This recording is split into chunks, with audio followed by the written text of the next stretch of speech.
1971 میں رونما ہونے والا یہ سانحہ مشرقی پاکستان اہل پاکستان کے لیے کسی قیامت سے کم نہ تھا۔ چانکیہ کے چیلوں نے اپنی روایتی مکاری سے مادر وطن کو دولخت کر دیا تو یہ صدمہ کسی بھی پاکستان کی قوت برداشت سے باہر تھا۔ بھارتی وزیر اعظم اندرا گاندھی نے 16 دسمبر 1971 کو پاکستان کے دولخت ہو جانے کے بعد بھارت میں جشن فتح مناتے ہوئے پارلیمنٹ کے مشترکہ اجلاس سے خطاب کرتے ہوئے کہا تھا کہ یہ جو ہمیں فتح حاصل ہوئی یہ ہماری افواج کی فتح نہیں ہے، یہ ہماری حکومت کی فتح بھی نہیں ہے، یہ ہمارے نظریے کی فتح ہے۔ ہم نے ان سے پاکستانیوں سے کہا تھا کہ ان کا نظریہ باطل اور ہمارا نظریہ برحق ہے، لیکن وہ نہ مانے۔ ہم نے ثابت کر دیا ہے کہ ان کا نظریہ باطل تھا اور آج ہم نے ان کا دو قومی نظریہ بحر ہند میں دفن کر دیا ہے۔ بھارتی وزیر اعظم اندرا گاندھی کا یہ دعویٰ ہر پاکستان کو کھلا چیلنج تھا۔ محسن پاکستان ڈاکٹر عبدالقدیر خان ان دنوں پاکستان سے ہزاروں میل دور ہائی لینڈ کے ایک شہر میں واقع ایک یونیورسٹی میں زیر تعلیم تھے۔ سانحہ مشرقی پاکستان میں بھارتی فوجیوں کے ہاتھوں پاکستانی فوج کی توہین کے دردناک مناظر ان دنوں ہائی لینڈ کے سرکاری ٹیلی ویژن سے بار بار دکھائے جا رہے تھے۔ یہ اذیت ناک مناظر ڈاکٹر خان کی قوت برداشت سے باہر تھے۔ انہوں نے شدت غم میں اپنا ٹیلی ویژن بھی توڑ دیا اور اس کے بعد وہ کئی دن تک روتے رہے۔ انہوں نے اسی دن سے وطن عزیز کے لیے کچھ کر گزرنے کا عزم کر لیا تھا۔ ڈاکٹر خان تعلیم کے ساتھ ساتھ ہائی لینڈ میں واقع ایک فرم کے تحت ہائی لینڈ کے ایک قصبہ المیلو میں یورین کوائنر چمٹ پلانٹ میں کام کرتے تھے۔ ڈاکٹر خان کی ذمہ داری مختلف دستاویزات کا ترجمہ کرنا تھا۔ اس دوران ڈاکٹر خان کے پاس کئی ایسی دستاویزات بھی آتی رہیں جن میں یورینیم کی آفزودگی کے متعلق مواد ہوتا تھا۔ اکثر خان فائلوں کا ترجمہ کرتے اور مقررہ تاریخ تک واپس کرتے تھے، لیکن انہی دنوں ڈاکٹر خان نے اس وقت کے پاکستانی وزیر اعظم ذوالفقار علی بھٹو کو تفصیلی خط لکھا کہ وہ یورینیم کی آفزودگی کے متعلق مکمل طور پر جانتے ہیں اور پاکستان کو ناقابل تسخیر بنانے کے لیے اپنا کردار ادا کر سکتے ہیں۔ اگرچہ اپنے اس تفصیلی خط میں سٹیل مل میں خدمات سر انجام دینے کا اشارہ دیا تھا، لیکن مرحوم ذوالفقار علی بھٹو کے ذہن میں اس خط نے ایک طوفان برپا کر دیا تھا۔ انہوں نے اپنے جہاں دیدہ نگاہوں سے بھانپ لیا تھا کہ اس کے خوابوں "ہم گھاس کھائیں گے لیکن ایٹم بم ضرور بنائیں گے" کی تعبیر ڈاکٹر خان کی صورت میں اس کے سامنے آ گئی ہے۔ انہوں نے ڈاکٹر خان کی المیلو میں واقع یورین کوائنر چمٹ پلانٹ کی وابستگی سے فائدہ اٹھانے کا فیصلہ کر لیا اور انہوں نے ہائی لینڈ میں متعین پاکستانی سفیر جے خراس کے ذریعے سے ڈاکٹر خان کو اطلاع بھجوائی کہ آپ پہلی فرصت میں ہی پاکستان تشریف لا کر ان سے ملاقات کریں، جس کے جواب میں انہوں نے مسٹر بھٹو کو ایک خط ارسال کیا کہ ان دنوں چھٹیاں ملنا تھوڑا مشکل ہے، البتہ میں ہر سال کرسمس کی تعطیلات پاکستان میں گزارتا ہوں، اگر وزیر اعظم مناسب سمجھیں تو اس ملاقات کو اس وقت تک کے لیے مؤخر کر دیں۔ اس دوران وزیر اعظم بھٹو سیکرٹ سروسز اور سفارتی ذرائع سے المیلو پلانٹ کی اہمیت اور محسن پاکستان کے متعلق مفصل معلومات حاصل کر چکے تھے۔ انہوں نے ڈاکٹر خان کو پیغام بھجوایا کہ وہ جب بھی پاکستان تشریف لائیں تو ان کے ملٹری سیکرٹری بریگیڈ امتیاز سے رابطہ کریں۔ دسمبر 1976 میں جب ڈاکٹر خان اپنی اہلیہ اور دو بیٹوں کے ہمراہ پاکستان میں آئے تو انہوں نے بریگیڈیئر امتیاز کی وساطت سے بھٹو مرحوم کو اپنی پاکستان آمد سے آگاہ کیا۔ وزیر اعظم نے انہیں فوراً اسلام آباد بلایا۔ دوران گفتگو جب ڈاکٹر خان نے بھٹو مرحوم پر واضح کیا کہ ری پروسیسنگ پلانٹ کی خریداری مکمل طور پر ایک خسارے کا سودا ہے، جبکہ سینٹری فیوج پلانٹ کے ذریعے سے پاکستان بہت جلد ایٹمی طاقت بن جائے گا، تو بھٹو سوچ میں پڑ گئے کہ جو پلانٹ برطانیہ، جرمنی اور ہائی لینڈ کے اشتراک سے 19 سال سے زائد عرصے میں تقریباً $20 کروڑ کے اخراجات سے 25,000 سائنسدانوں اور انجینئرز نے قائم کیا ہے، اسے پاکستان جیسا پسماندہ اور ترقی پذیر ملک کیسے کام کر پائے گا۔ تاہم ڈاکٹر عبدالقدیر خان وزیر اعظم کو یہ یقین دلانے میں کامیاب ہو گئے کہ پاکستان میں یہ کارنامہ کوڑیوں کے مول انجام پا سکتا ہے اور 7-8 سال کے اندر اندر ہم اپنے مقصد میں بھی کامیاب ہو جائیں گے، جس پر مسٹر بھٹو نے انہیں سمجھایا کہ وہ سٹیل مل کے چکر میں پڑنے کے بجائے یورینیم انرجمنٹ پلانٹ کی تنصیب میں پاکستان کی رہنمائی فرمائیں۔ ان دنوں پاکستان اٹامک انرجی کمیشن کے سربراہ منیر احمد خان تھے، جن پر وزیر اعظم بھٹو کو بے پناہ اعتماد تھا، لیکن وہ گزشتہ کئی سالوں سے ایٹمی پروگرام کے متعلق بھٹو اور دیگر ذمہ داران کو اندھیرے میں رکھے آ رہے تھے۔ مسٹر بھٹو نے ڈاکٹر خان کو بھی ان سے مشاورت کرنے کی ہدایت دی۔ ڈاکٹر خان نے ایٹمی توانائی کمیشن کی مختلف تنصیبات کا معائنہ کیا اور منیر احمد خان سے چند ملاقاتوں کے دوران ان میں یہ اعتماد پیدا کرنے کی کوشش کی کہ گو کہ ہمارے ہاں بنیادی ڈھانچہ نہ ہونے کے برابر ہے، لیکن چونکہ حکومت پورے خلوص کے ساتھ مطلوبہ سہولتیں فراہم کرنے پر آمادہ ہے، اس لیے اگر ہمت سے کام لیا جائے تو ہم جلد اپنے مقصد میں کامیاب ہو سکتے ہیں۔ انہوں نے منیر احمد خان اور ایٹمی توانائی کمیشن کے بعض دیگر ذمہ داران کو جوہری قوت کے حصول کے متعلق ضروری معلومات دیں۔ کمیشن کے ذمہ داران نے انہیں یقین دلایا کہ ان کے دوبارہ آنے تک بہت زیادہ پیش رفت ہو چکی ہوگی۔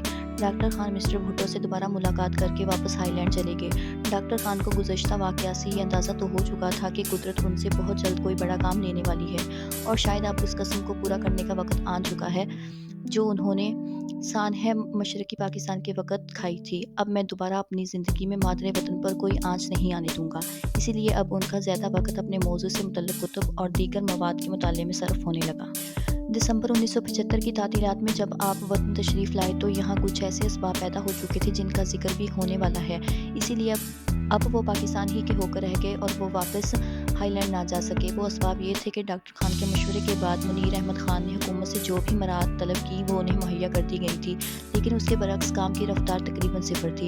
ڈاکٹر خان نے اب بھی وطن واپس آتے ہی وزیر اعظم سیکریٹریٹ کو اپنی آمد سے مطلع کیا تو وزیر اعظم نے انہیں فوراً اسلام آباد طلب کیا۔ جب ڈاکٹر خان اسلام آباد پہنچے تو بھٹو کسی دورے پر لاڑکانہ جا چکے تھے، لیکن جانے سے پہلے ہدایات جاری کر گئے تھے کہ منیر احمد خان ڈاکٹر خان کو وہ تمام کام جو ان کی ہدایت کے تحت ایک سال میں ہوا اور کام کی رفتار سے بھی آگاہ کریں۔ ڈاکٹر خان ہائی لینڈ سے مسلسل ہدایت بھجواتے رہتے تھے، اور چند ماہ قبل منیر احمد خان نے ڈاکٹر خان کو یہ پیغام بھی بھجوایا تھا کہ اس پروجیکٹ پر اچھی خاصی پیش رفت ہو چکی ہے، مگر یہاں تو الٹی گنگا بہہ رہی تھی، کام جوں کا توں تھا۔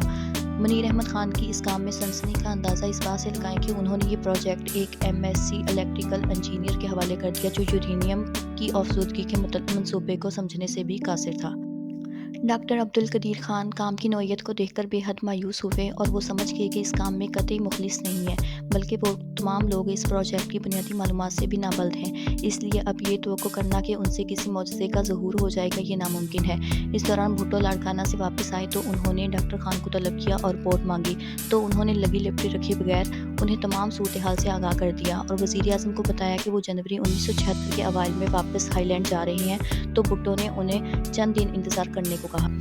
اس عرصے میں بھٹو اپنے چند معتمد رفقا سے مشورہ کر چکے تھے۔ پھر ایک دن انہوں نے ڈاکٹر خان کو بلایا اور کہا کہ وہ اب واپس نہ جائیں بلکہ وطن عزیز کی خدمت کے لیے ایٹمی توانائی کمیشن کی رہنمائی فرمائیں۔ ڈاکٹر خان نے بتایا کہ وہ اپنے اہل خانہ سے مشاورت کے بعد اپنے فیصلے سے آگاہ کریں گے، اور جب ایک دن ڈاکٹر خان نے وزیر اعظم کو بتایا وہ واپس ہائی لینڈ نہیں جا رہے بلکہ انہوں نے وزیر اعظم کی دعوت کو قبول کر لیا ہے، تو بھٹو خوشی سے چہک اٹھے اور اسی لمحے انہوں نے میز پر مکہ مار کر کہا، "I will see the Hindu bastards now."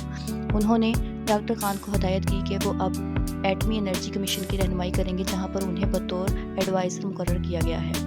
Doctor Khan high land میں واقع المیلو پلانٹ سے جو تنخواہ لیتے تھے وہ اس وقت کی پاکستانی کرنسی کے حساب سے 30,000 بنتی تھی، لیکن یہاں پر منیر احمد نے انہیں وطن دوستی اور وسیع تر قومی مفاد کے نام پر صرف 3,000 روپے ماہانہ پر رضامند کر لیا، اور اس کے لیے کنٹریکٹ مئی 1976 میں کیا گیا، اور یوں انہیں پہلی تنخواہ جون 1976 میں ملی۔ اب اسے آپ منیر احمد خان اور ان کے حوالیوں کی تنگ نظری کہہ لیں یا تعصب کہ انہوں نے ڈاکٹر خان کو ابتدا میں ہی برداشت نہ کیا بلکہ ان کی اتنی کردار کشی کی گئی کہ خدا کی پناہ۔ بہرحال اٹامک انرجی کمیشن میں باقاعدہ شمولیت کے چند ہفتوں بعد ہی محسن پاکستان نے بھانپ لیا کہ کمیشن کے ذمہ دار اس اہم معاملے میں سنجیدہ نہیں ہیں اور ہر چیز سست روی سے چل رہی ہے، اور ہر کاغذ یوں ہی منیر احمد سے دستخط کروانے کے لیے بھیجا جاتا ہے، تو وہ مایوس ہو گئے اور باتوں باتوں میں ہی لوگوں سے اپنے درد دل کا اظہار کرنے لگے۔ جب یہ باتیں بھٹو صاحب تک پہنچی تو انہوں نے اپنے ذرائع سے تصدیق کروائی تو انہیں معلوم ہوا کہ حالات بہت گڑبڑ میں ہیں اور ڈاکٹر خان واپس ہالینڈ جانے کی سوچ رہے ہیں۔ اس پر وزیر اعظم سخت برہم ہوئے۔ ڈاکٹر خان کو طلب کر کے صورتحال سے آگاہی چاہیے، تو ڈاکٹر خان نے بے دھڑک سب کچھ سنا دیا اور کہا کہ یہ لوگ جھوٹے اور مکار ہیں، نہ انہیں وطن عزیز سے کوئی محبت ہے اور نہ ہی یہ آپ کے وفادار ہیں، یہ آپ کو غلط باتیں بتاتے ہیں، کام کچھ بھی نہیں ہو رہا اور نہ ہی اس طرح سے کام ہونا ممکن ہے۔ غرض یہ کہ ڈاکٹر خان اب منیر احمد خان کے تحت کام کرنے کے لیے تیار ہی نہ تھے۔ پاکستان اٹامک انرجی کمیشن کے ذمہ داران سے مایوسی کے بعد بھٹو نے ڈاکٹر خان کو کہا کہ آپ ابھی واپس جانے کے بجائے کچھ دن انتظار کریں۔ آخر ایک دن ڈاکٹر خان کے کہنے پر وزیر اعظم نے انہیں نیوکلیر پروگرام کے لیے علیحدہ اختیارات دے دیے، اور یوں وزارت دفاع میں 31 جولائی 1976 میں ڈاکٹر خان کی براہ راست نگرانی میں انجینئرنگ ریسرچ لیبارٹریز کے نام سے ایک خود مختار ادارہ قائم کر دیا گیا۔ اس ادارے کا خفیہ فائلوں میں نام پروجیکٹ 706 ہے، جس کو یہودی لابی نے بہت اچھا لا اور پروجیکٹ 706 دا اسلامک بم کے نام سے ڈاکٹر خان کے خلاف ایک انتہائی بیہودہ فلم بنائی۔ اس بدنام زبانہ فلم میں ڈاکٹر خان کو شیطان، ڈاکو اور اسمگلر جیسے الزامات دیے گئے۔ ناظرین، اب جہاں پاکستان کے ایٹمی پروگرام کی بنیاد رکھی جا رہی تھی، وہیں پاکستان کی جاسوسی اور حکومت پر دباؤ بڑھنا بھی شروع ہو چکا تھا۔ امریکیوں کو یہ سہولت حاصل ہے کہ وہ پاکستان میں ہونے والے اعلیٰ سطحی اجلاسوں کی کارروائی سے بھی مکمل آگاہ ہوتے ہیں، بلکہ اب تک ہونے والے ہر طرح کے خفیہ اجلاسوں کی کارروائی میں بھی کوئی نہ کوئی امریکہ نواز موجود ہوتا ہے۔ کہوٹہ کے معاملات کی نگرانی کے لیے بھی ایک اعلیٰ سطحی بورڈ قائم تھا۔ ایک مرتبہ صدر ضیاء الحق نے جنرل اختر عبدالرحمان اور جنرل زامل نقوی سے کہوٹہ کے بعض اہم اور نازک معاملات پر بات چیت کے دوران کہا کہ وہ منیر احمد خان CIA کا ایجنٹ ہے۔ ڈاکٹر قدیر سے کہہ دو کہ وہ اس کی موجودگی میں کوئی خاص بات نہ کیا کرے۔ ناظرین، امریکی جڑیں پاکستان میں کتنی مضبوط ہیں، اس کا اندازہ اس واقعے سے لگائیں کہ صاحبزادہ یعقوب خان کہتے ہیں کہ اپنے ایک امریکی دورے کے دوران اسٹیٹ ڈپارٹمنٹ میں بعض اعلیٰ امریکی افسران سے باہمی دلچسپی کے امور پر گفتگو کر رہا تھا کہ دوران گفتگو امریکیوں نے حسب معمول پاکستان کے ایٹمی پروگرام کا ذکر کرنا شروع کر دیا اور دھمکی دی کہ اگر پاکستان نے اس حوالے سے اپنی پیش رفت بند نہ کی تو امریکی انتظامیہ کے لیے پاکستان کی امداد جاری رکھنا مشکل ہو جائے گا۔ ایک سینئر یہودی آفیسر نے کہا، نہ صرف یہ بلکہ پاکستان کو اس کے سنگین نتائج بھگتنے کے لیے تیار رہنا چاہیے۔ جب ان کی گرم سرد باتیں اور دھمکیاں سننے کے بعد میں نے کہا کہ آپ کا یہ تاثر غلط ہے کہ پاکستان ایٹمی توانائی کے حصول کے علاوہ کسی اور قسم کے ایٹمی پروگرام میں دلچسپی رکھتا ہے، تو CIA کے ایک افسر نے جو اسی اجلاس میں موجود تھا کہا کہ آپ ہمارے دعوے کو نہیں جھٹلا سکتے، ہمارے پاس آپ کے ایٹمی پروگرام کی تمام تر تفصیلات موجود ہیں، بلکہ آپ کے اسلامی بم کا ماڈل بھی ہمارے پاس موجود ہے۔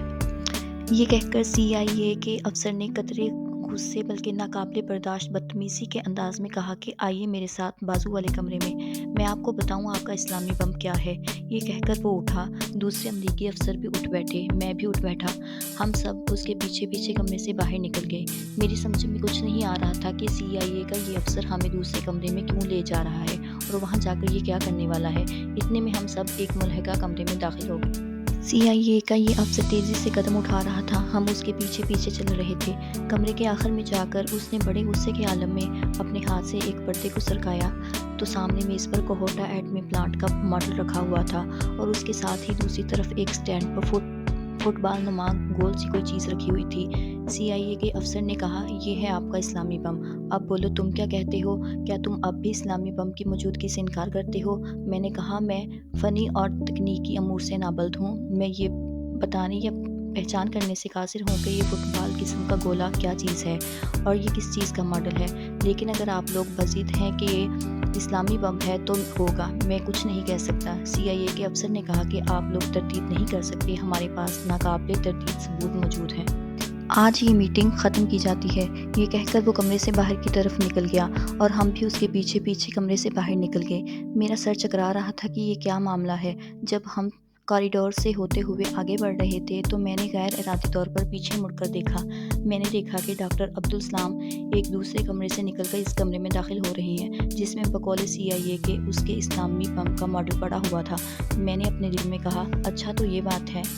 ایک امریکی صحافی کے مطابق وزیر اعظم بینظیر بھٹو کے دورہ امریکہ کے دوران صدر بش اور CIA کے ڈائریکٹر ویبسٹر نے انہیں بھی ایک کمرے میں لے جا کر وہی اسلامی بم دکھایا تھا۔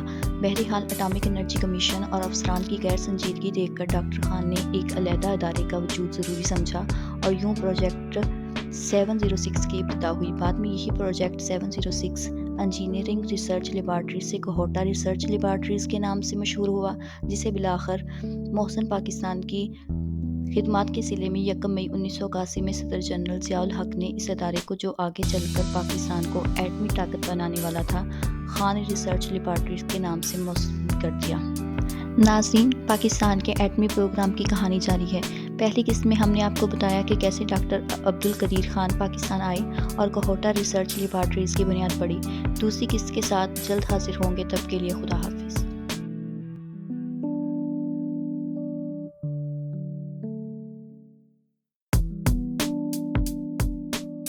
قسط نمبر 2، کہوٹہ پلانٹ اور ایٹم بم کی تیاری۔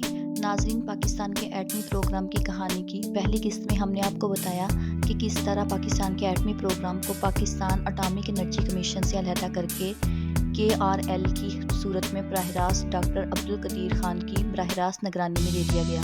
آج اس سلسلے کی دوسری قسط میں ہم آپ کو بتائیں گے کیسے کوہوٹا پلانٹ میں ڈاکٹر خان اور ان کی ٹیم نے پاکستان کا ایٹم بم تیار کیا۔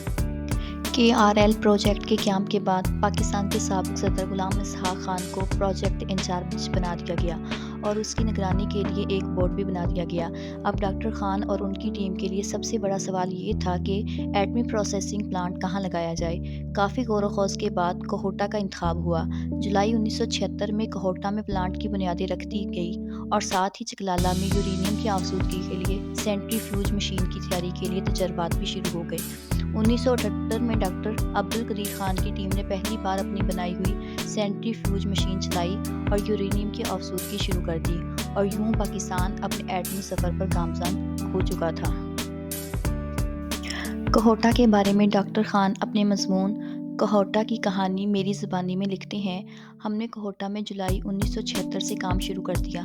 میں نے مرحوم صدر جنرل ضیاء الحق صاحب سے، جو اس وقت چیف آرمی اسٹاف تھے، درخواست کی کہ مجھے فوج سے انجینئرز کی ایک ٹیم دے دی جائے تاکہ تعمیر کا کام ہم فوجیوں سے کرا سکیں۔ مجھ سے اس کا سبب پوچھا گیا تو میں نے کہا کہ اس کی دو وجوہات ہیں۔ ایک تو یہ کہ ہم بہت تیزی سے کام کرانا چاہتے ہیں، دوسری یہ کہ فوجیوں پر آپ کی نگرانی ہوگی اور سیکیورٹی کا کوئی مسئلہ بھی درپیش نہ ہوگا، اور اگر انہوں نے تعمیر کے کام میں کوئی گڑبڑ کی تو آپ کا ڈنڈا ان کے سر پر رہے گا۔ جنرل زاہد علی اکبر اس وقت بریگیڈیئر تھے۔ ان کی قیادت میں ایک ٹیم مجھے دے دی گئی جس میں آج کل کے DG بریگیڈیئر سجاول بھی تھے، جو اس وقت لیفٹیننٹ کرنل تھے۔ اس ٹیم نے جس تیزی سے کام کیا وہ پاکستان کی تاریخ میں سنہری حروف سے لکھے جانے کے قابل ہے۔ ہم نے جنرل صاحب سے یہ بھی درخواست کی کہ ہمیں فوج کے کچھ فنی ماہرین دے دیے جائیں، چنانچہ ہمیں EMEQ کور سے 3 کرنل دے دیے گئے جو نہایت تجربہ کار اور ہنرمند تھے۔ ایک صاحب رحلت فرما کے، ایک ریٹائرڈ ہو گئے اور ایک ماشاءاللہ اب بھی ہمارا ساتھ دے رہی ہیں۔ اس طریقے سے ہم نے پروجیکٹ کی بنیاد ڈالی۔ ایک مین پاور تیار کرنا، دوسرے کام کی رفتار تیز کرنا۔ آپ یقین کریں کہ ہم نے چکلالہ کے قریب ایک چھوٹی سی جگہ لے کر یہ کام شروع کر دیا۔ میں اور میرے ساتھی یہ فیصلہ کر چکے تھے کہ ہمیں ہر حال میں اس کام کو پایہ تکمیل تک پہنچانا ہے۔ مجھ سے جب بھی کسی نے یہ سوال کیا کہ کیا یہ کام ہو سکتا ہے تو مجھے بہت ہی غصہ آیا۔ میں یہ جواب دیتا: آپ یہ پوچھ سکتے ہیں کہ یہ کام کب تک ہوگا، یہ سوال نہ کیجیے کہ یہ ہو سکتا ہے یا نہیں۔ جہاں تک اس منصوبے کی وسعت کا تعلق ہے، اس سلسلے میں صرف اتنا کہنا کافی ہے کہ اس کی عمارت تقریباً 178 ایکڑ پر پھیلی ہوئی ہے اور اس میں تقریباً 7,000 آدمی کام کرتے ہیں، جن میں سے 1,000 سائنٹسٹ انجینئرز ہیں۔ ایسا پروجیکٹ اتنے کم عرصے میں تیار کرنا معمولی بات نہ تھی۔ جب ہم تعمیر کا کام کر رہے تھے، اس وقت غیر ملکی سفارتکار یہ جاننے کی کوشش کر رہے تھے کہ پاکستان نیوکلیر فیلڈ میں کیا کر رہا ہے۔ دراصل 1979 کے اواخر میں انگلینڈ میں یہ بات لیک آؤٹ ہو گئی کہ ہم وہاں سے کچھ ایسا سامان خرید رہے ہیں جو یورینیم کی آسودگی کے کام آتا ہے۔ اس مسئلے پر وہاں بہت شور مچایا گیا۔ اس کے بعد ہی ایک مشہور زمانہ فلم، جسے بدنام زمانہ کہنا زیادہ مناسب ہوگا، پروجیکٹ 706 دا اسلامک بم کے نام سے بنی اور پوری دنیا میں دکھائی گئی۔ اس کے ساتھ ہی بیرون ملک میں ایک کتاب بھی شائع ہوئی جس میں ہمارے اپنے ہی لوگوں میں سے کئی ایک نے ملک سے غداری کر کے بہت سے انکشافات کیے۔ حال جب تہران میں ایرانیوں نے امریکن سفارتخانہ پر قبضہ کیا اور وہاں سے جو کاغذات نکلے ان میں اسلام آباد میں فرانس کے فرسٹ سیکرٹری فوکر کی رپورٹ بھی تھی۔ یہ فوکر وہی تھا جس کو اس کے سفیر کے ساتھ ہم نے کمبر ٹریٹمنٹ دیا تھا۔ یہ بار بار کوہوٹا جانے کی کوشش کرتا تھا۔ جب ہم نے صدر محترم ضیاء الحق شہید سے اس کا ذکر کیا تو انہوں نے فرمایا کہ بہت ہو چکا، اب آپ اسے کمبل ہی اڑا دیں۔ ایک دن جب فرانسیسی سفیر اپنے فرسٹ سیکرٹری کے ساتھ وہاں پہنچا تو ہمارے سیکیورٹی کے آدمیوں نے انہیں کمبل اڑا کر خوب پٹائی کی۔ اس کے بعد سے آج تک کسی غیر ملکی سفارتکار یا اس کے نمائندے نے کوہوٹا کا رخ کرنے کی جسارت نہیں کی۔ اس فوکر کی رپورٹ میں درج تھا: کوہوٹا میں کوئی غیر معمولی چیز بن رہی ہے، وہاں کام کی روز بروز پیش رفت پاکستانی پیمانے سے ہٹ کر ہے اور کوئی بھی اس کا مشاہدہ کر سکتا ہے۔ ہم یہ معلوم کرنے کی کوشش کر رہے ہیں کہ وہ اب تک کیا کچھ کر چکے ہیں۔ یوں دشمن بھی مان گیا تھا کہ کوہوٹا میں کام کی پیش رفت اس تیزی سے ہو رہی تھی جو پاکستان کی تاریخ میں پہلے کبھی نہیں ہوئی تھی۔